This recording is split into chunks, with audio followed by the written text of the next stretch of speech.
Hamas Hezbollah அமைப்பினுடைய தலைவர்கள் அடுத்தடுத்து கொல்லப்பட்டதை தொடர்ந்து இப்போ ஈரானுக்கும் இஸ்ரேலுக்கும் இடையில கடுமையான ஒரு மோதல் ஏற்பட்டிருக்கு. இத்தகைய சூழல்ல தான் லெபனான் நாட்டில் இயங்கி வர ஈரானுடைய ஆதரவு அமைப்பான ஹிஸ்புல்லா அமைப்பினர் டைரக்டா இஸ்ரேல் மீது ராக்கெட்டுகளை ஏவி தாக்குதல் நடத்தியிருக்காங்க. இதனால இஸ்ரேலுக்கும் லெபனானுக்கும் இடையில போர் வர்றதுக்கான சூழல் ஏற்பட்டிருக்கு. இஸ்ரேல் மற்றும் பாலஸ்தீனத்துடைய காசா பகுதியில் செயல்பட்டு வர ஈரானுடைய ஆதரவு பெற்ற ஹமாஸ் அமைப்புக்கும் இடையில போர் நடந்து வருது. கடந்த ஆண்டு அக்டோபர் மாதம் 7ஆம் தேதி ஹமாஸ் அமைப்பினர் இஸ்ரேல் மீது வான்வெளி தாக்குதல் நடத்தினதே இந்த போருக்கான காரணம். நீண்ட காலமா இரண்டு தரப்புக்கும் இடையில மோதல் இருந்து வந்தாலுமே கூட கடந்த ஆண்டு அக்டோபர் மாதம் நடந்த தாக்குதல் தான் இது போரா உருவாகிறதுக்கான வாய்ப்புகளை ஏற்படுத்தியது. இந்த போர் பார்த்தோம்னா 10வது மாதமா நடந்து வருது.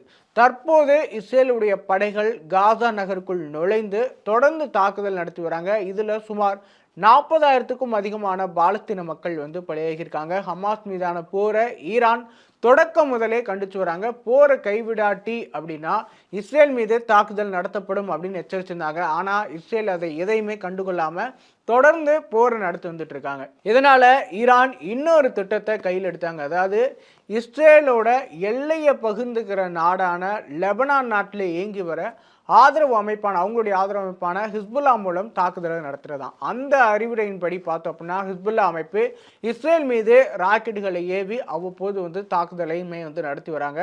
இதற்கு இஸ்ரேலும் தொடர்ந்து ஸ்பாட்லேயே பதிலடியும் கொடுக்குறாங்க. இதற்கிடையே தான் கடந்த சில நாட்களுக்கு முன்பு அடுத்தடுத்து 2 முக்கிய தலைவர்கள் இஸ்ரேலால கொல்லப்பட்டாங்க. இது பெரிய அதிர்ச்சி ஏற்படுத்துச்சு.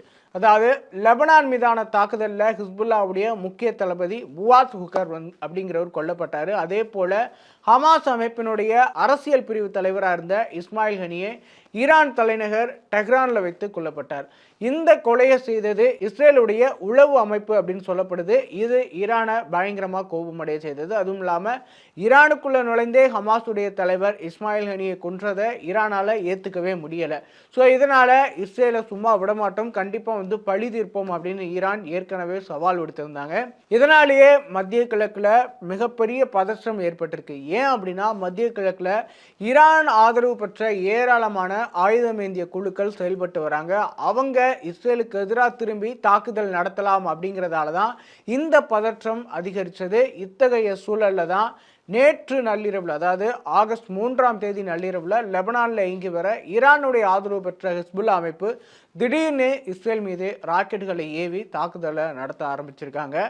சாலிடா 25 மினிட்ஸ் வரைக்கும் இடைவிடாம இந்த ஹிஸ்புல்லா அமைப்பினர் இஸ்ரேல் மீது கட்யூஷா அப்படிங்கிற வகை ராக்கெட்டுகளை பயன்படுத்தி தாக்குதல் நடத்தியிருக்காங்க. இந்த தாக்குதல் அப்படிங்கிறது வடக்கு இஸ்ரேல் பகுதியான பெய்ட் ஹில்லல் அப்படிங்கிற இடத்த டார்கெட்டாக இருந்திருக்கு.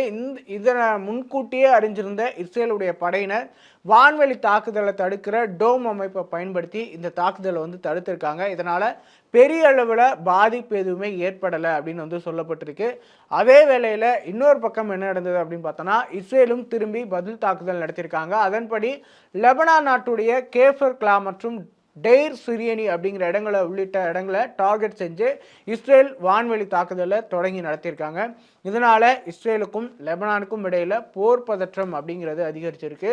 மேலும் ஈரான் லெபனான் நாட்டினுடைய ஹிஸ்புல்லா அமைப்புக்கு பக்கபலமா இருக்கிறதால அங்க போர் மூழ்கிற சூழலுமே ஏற்பட்டிருக்கு. இதனால பல நாடுகளும் லெபனான்ல உள்ள தங்களுடைய தேசத்து மக்களுக்கு எச்சரிக்கை செய்தி அனுப்பியிருக்காங்க. அதாவது என்ன அப்படின்னு பார்த்தோன்னா அமெரிக்கா, பிரான்ஸ், பிரிட்டன் உள்ளிட்ட நாடுகள் லெபனானில் உள்ள தங்களுடைய நாட்டு மக்கள், தேச மக்கள் எல்லாருமே உடனடியாக வெளியேறணும் அப்படின்னு எச்சரிக்கை விடுத்திருக்காங்க. அதே போல இந்தியாவுமே இதற்கு எச்சரிக்கை விடுத்திருக்காங்க.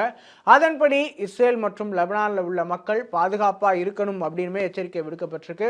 அவசியமற்ற நோக்கத்திற்காக, அதாவது தேவையில்லாத காரணங்களுக்காக யாரும் லெபனான் நாட்டில் வெளியே வர வேண்டாம் அப்படின்னுமே அறிவுறுத்தப்பட்டிருக்கு. இது மட்டும் இல்லாமல் இஸ்ரேலுடைய டெல் அவிவுக்கு செல்ற ஏர் இந்தியா விமானமே 8ஆம் தேதி வரைக்குமே இந்தியாவில் ரத்து செய்யப்பட்டிருக்கு. இதையெல்லாம் வைத்து பார்க்கும்போது இஸ்ரேலுக்கும் லெபனானுக்கும் இடையில போர் மூழ்கிறதுக்கான சூழல் அதிகமாக இருக்கு அப்படின்னு தான் பேசப்பட்டு வருது.